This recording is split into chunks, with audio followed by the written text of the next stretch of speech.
دنیا کے سب سے بڑے براعظم افریقہ کے ملک تنزانیہ میں ایک ایسی پراسرار جھیل ہے جس کا پانی سرخ رنگ کا ہے۔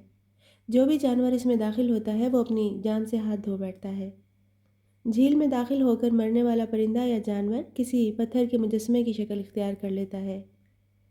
یہ ایک نمکین پانی کی جھیل ہے جو کہ سوڈیم کاربونیٹ اور سوڈیم بائی کاربونیٹ پر مشتمل ہے۔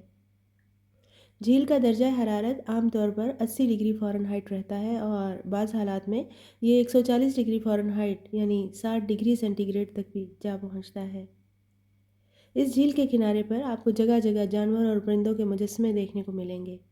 یہ مجسمے مردہ پرندوں کے ہیں اور جھیل کے پانی میں پائے جانے والے جانور اور پرندے کچھ ہی دیر میں پتھر بن جاتے ہیں۔ اب تک کے اندازوں کے مطابق ان خوفناک اموات کی وجہ جھیل میں موجود نائٹرون، اس کا نمکین پانی اور بڑھتا ہوا درجہ حرارت ہے۔